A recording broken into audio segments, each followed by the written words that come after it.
bake-off for the British Grand Prix.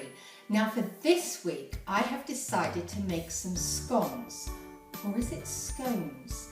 And as well as that debate, there's also the debate about whether you prefer jam then cream, or cream then jam. So, let's get cooking! The first thing you need to do is preheat the oven to 220 degrees centigrade. That's 425 Fahrenheit, gas mark 7 or 200 degrees if you have a fan oven.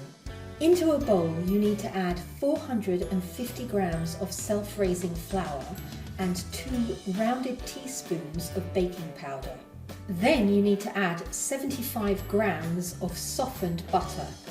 You then need to use your hands and rub the mixture together, so rub the flour, the baking powder and the butter together until the mixture resembles fine breadcrumbs.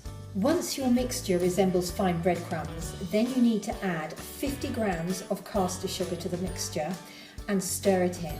Once you've incorporated the sugar into the flour and butter mixture, set the bowl aside and then take a jug. And to the jug you need to add 225 millilitres of milk and 2 eggs. Take a fork and beat the eggs into the milk mixture.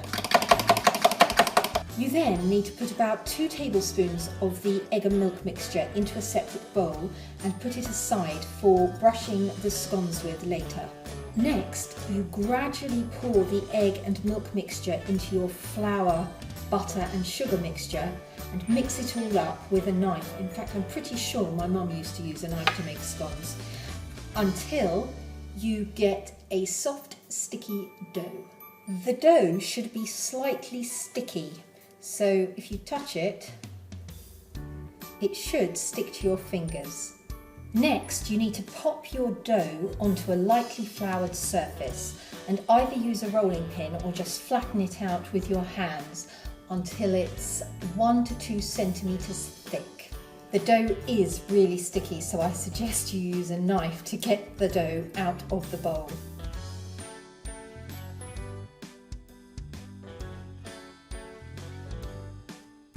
Then it's time to cut your scones out. Now, if you use a big cutter like this, you should get about 10 scones.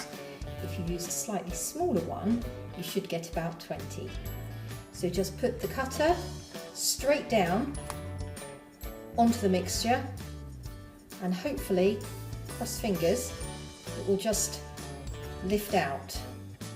Or not in this case. Ooh, yes.